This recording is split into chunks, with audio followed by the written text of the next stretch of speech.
All right. Chapter 13, Lesson 2, Ratio Tables. It's like thinking proportionally.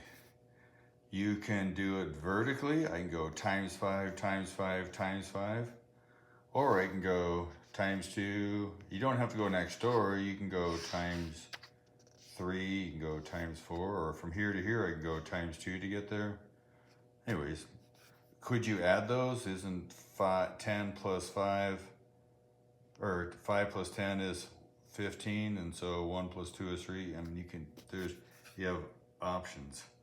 The adding one is kind of creepy to me, but you can do it to me because really it kind of breaks the idea of proportions. You multiply or divide, anyways, so that's kind of creepy. But you can divide. I could just divide, cut them both in half, or I could divide by 8 and just get there. 8D divided by 8 is 10, 8 divided by 8 is 1. I mean, to get the unit rate, there's 10 pennies and 1 dime. Or this is the ratio, just things. Anyways, say you had, all right, so there's that idea. So number 3, if I have 12 inches and a foot, there's 24 inches and 2 feet. I'm just going times 12, times 12, times 12, times 12. You could have went from here times 4, or times 2, times 2, or you could have added. That adds up to 1 plus 3 is 4, so 12 plus 36 is 48. That's, again, you can do that. I mean, you just have lots of options. I'd rather do the multiplying and dividing thing. That's to me the best, safest way. Number 6, you start off with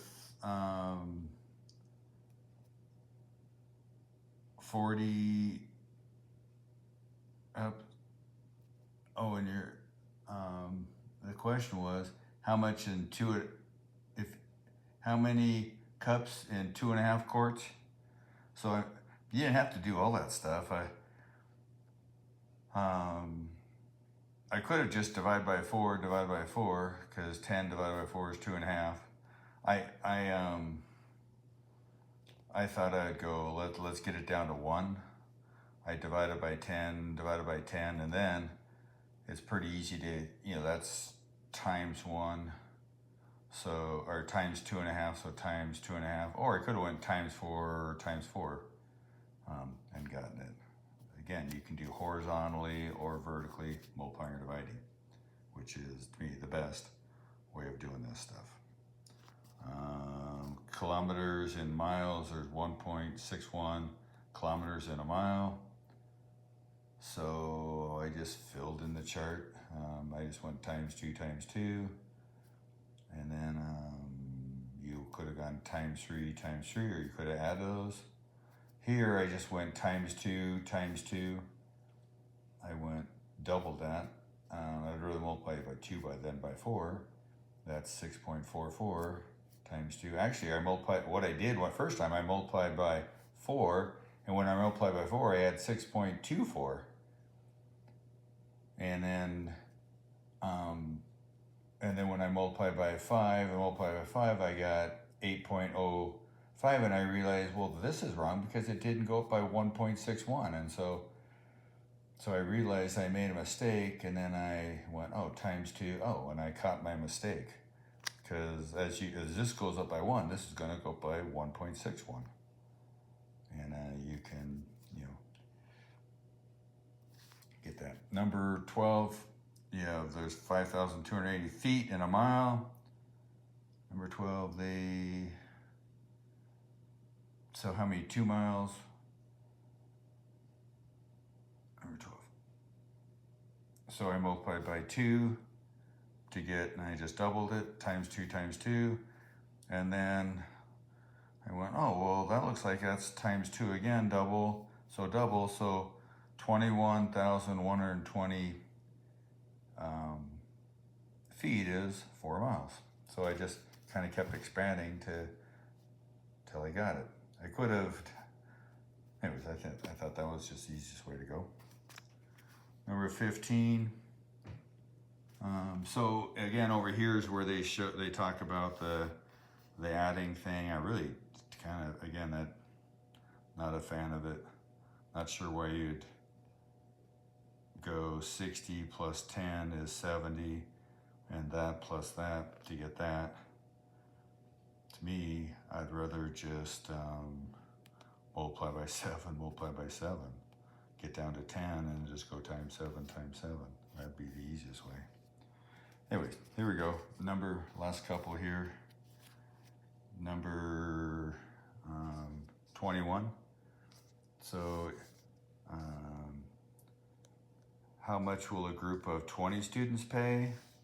Well, I'm just looking for like 5. I don't care about 3, but 5 students would pay $32.50, so I just doubled it. So 10 students would pay $65, and then I doubled it again, so 20 students would pay $130. I could have multiplied by 4, but I don't feel like multiplying that by 4 in my head. I can multiply by 2 in my head, and I can multiply by 2 in my head again. So I'm just asking easy questions, and I'm okay asking more than one easy question. I'd rather ask 2 easy questions than one tougher question. Anyways.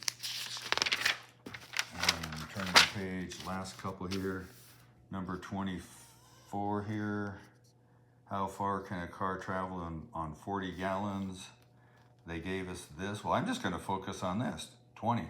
I wrote the 15 over 40, but I should have just wrote the 20 gallons goes 560 miles. Well, it's just times 2 times 2. 40 gallons would be 1,120. I mean,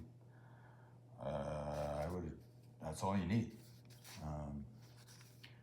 And then here on the earth, how much would 200 pounds? I mean, you could add this, there's 100, there's 200, and just add all that and get 34. But that just seems kind of dumb to me. I just went times 2 times 2. That's 200 pounds, and that would be 34 pounds on the moon. So, anyways, hope that's helpful.